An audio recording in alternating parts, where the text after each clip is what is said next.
안녕하세요. 데이비드 킴 인사드립니다. 요즘 모기지 이자율이 너무 높아졌습니다. 모기지를 받으면 총 이자는 얼마나 내야 하는지 한번 알아보겠습니다.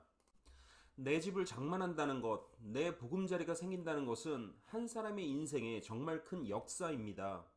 우리 부모님들이 내 집 하나를 마련하려고 평생을 노력했다는 사실에 감사를 드립니다. 그런데 집을 살 때는 모기지 대출을 할 수밖에 없습니다. 과연 모기지 이자 얼마나 낼까요? 자, 간단한 퀴즈 같이 한번 풀어보시죠. 총 60만 불 모기지를 받고 30년 상환에 5년 계약을 합니다. 일반적이죠. 연 6.95% 금리로 계약을 하고 A급 랜더, 우리말로는 제1금융권, 우리가 너무나도 잘 아는 TD, RBC, 스코샤, CIBC 같은 대형 상업은행에서 모기지를 받습니다. 자, 대출자가 내야 할 총 이자는 얼마일까요? 자, 1번 10만 불 정도이다. 2번 30만 불 정도이다. 3번 원금이랑 똑같은 60만 불 정도이다. 4번 80만 불이 넘을 것이다.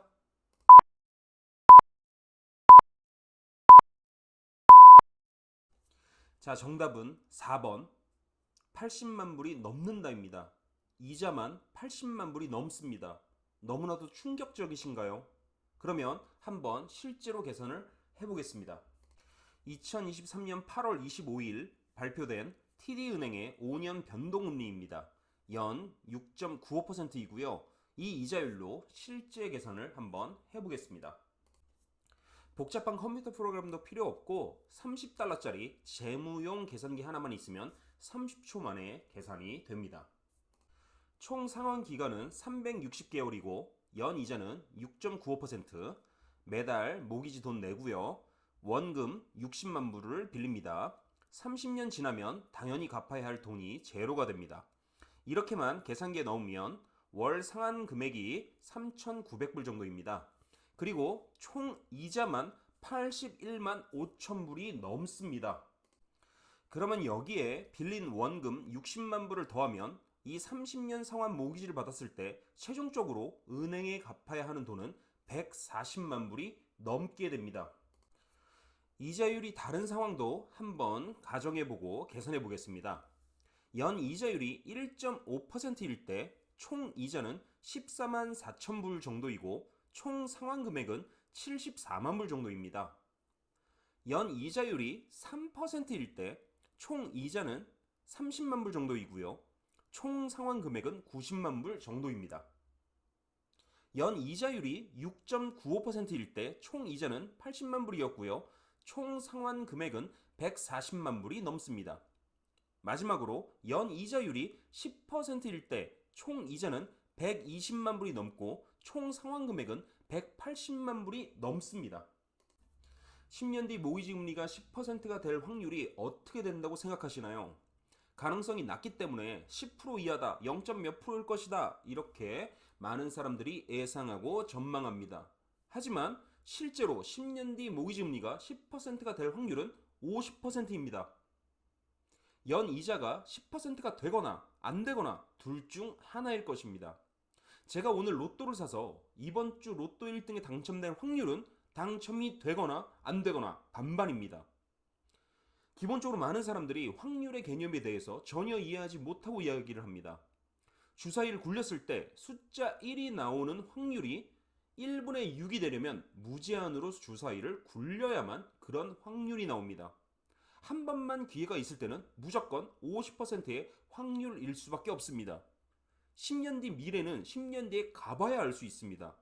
여러분이 생각하시는 확률보다 가능성이 훨씬 클 수 있습니다. 제가 이런 말씀을 드리는 이유는 공포심을 조장하려는 게 아닙니다. 캐나다 법에 의하면 반드시 은행과 모기지 브로커들은 고객에게 총 이자와 총 상환 금액을 알려주게 되어져 있습니다. 모든 걸 투명하게 공개해야 합니다. 이게 법입니다. 과연 모기지 가입 시 이런 부분에 대해서 안내를 받으신 분은 몇 분이나 계시나요? 이런 사실을 모르고 덜컥 집을 구매해서 고생하시는 젊은이들, 하우스푸어가 많이 있습니다. 굉장한 고통입니다. 집 가격이 올라만 준다면 문제가 없을 수도 있습니다. 하지만 집 가격이 내려가면 어떻게 되겠습니까? 제가 가장 강력하게 추천드리는 것은 전문가와 충분한 상의를 하시라는 것입니다. 한두 명의 은행과 모기지 브로커의 말만 믿으면 안 됩니다. 은행과 모기지 브로커의 조언은 공짜로 주어지는 공짜 정보에 불과합니다. 반드시 변호사와 회계사 같은 전문가에게 법적 조언을 들어야 합니다. 정당한 대가를 내고 조언을 구하셔야 값어치가 있을 것입니다. 분명 내신 돈보다 훨씬 많은 도움을 받으실 수 있으실 겁니다. 지금 집을 사야 할지 기다려야 할지 저는 알지 못합니다. 자신의 상황에 맞는 판단이 필요합니다. 그런 판단에 도움을 주는 사람이 바로 전문가들입니다. 많은 전문가들을 만나보시고 현명한 판단을 하시기 부탁드립니다. 투자의 모든 책임은 본인에게 있고 그 책임은 온전히 본인이 다 짊어져야 합니다. 세계적인 투자은행 골드만삭스도 내는 미래 전망보다 틀리기로 유명합니다. 하지만 그 결과에 사람들이 주목하는 게 아니라 그들이 내는 현재 상황 진단과 미래 대비에 큰 의미가 있습니다.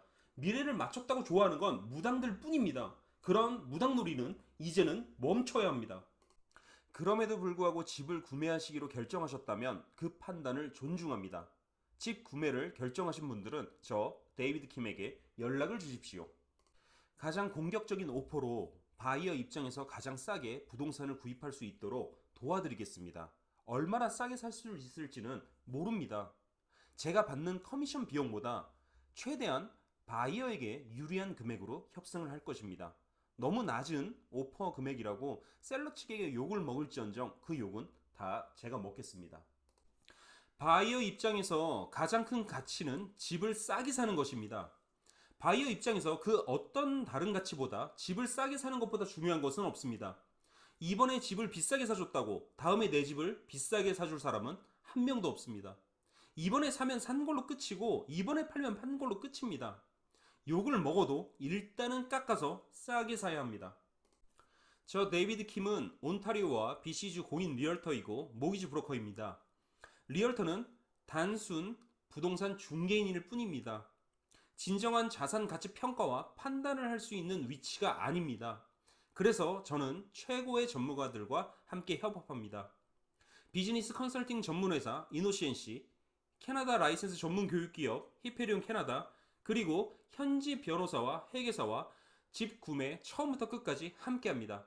저를 통해서 부동산을 구입하시는 고객에게는 변호사 선임 비용, 회계사 선임 비용, 집 점검 비용, 모기지 감정 비용 등을 제가 다 내드립니다. 참고로 바이어는 어떠한 수수료도 저에게 내지 않습니다. 저는 셀러 측에게 판매 수수료를 받고 그 금액에서 제 고객을 대신해서 위 서비스 비용을 제가 대신 내드립니다.